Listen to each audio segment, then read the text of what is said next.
Arkadaşlar bugün biz sual cevabı oyununu oynayacağız. Kim en çok yemek yer, kim en çok danışır onu oynayacağız. Yani sual belirli.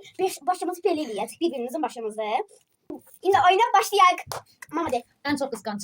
Ben. Hediye çok seven. Ben. Dostu çok olan. Ben. Anasını çok seven. Ben. Atasını çok seven. Ben. Daha çok decel. Ben. Çok yiyen. Çok danışan. Çok bezenen. Bu ne bezenmiştin? Bu da. Sen bezendin. Ben sözememişim. Əlası. Ben. Çalışkan. Ben. Gezmeyi seven. Ben. Daha çok yatan. Bu sen.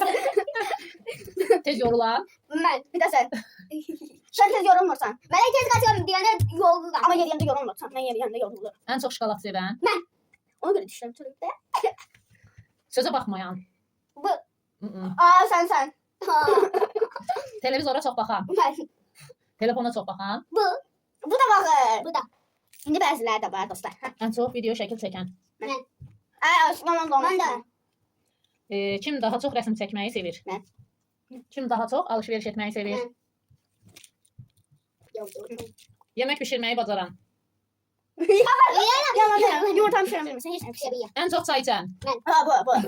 Saçma. En çok ibro oynayan. Ben. Həyətə en çok çıxan. Mən məktəbdə olanda. Mən məktəbdə olanda çıxırsan. En geç hazırlaşan. Bu.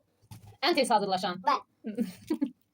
Uşaqlar belə videolarda daha istəyirsiniz bütün videolarda deyirəm. Belə videoları daha istəyirsinizsə kanalıma bəyənib abunə olmağı unutmayın. Sağ olun.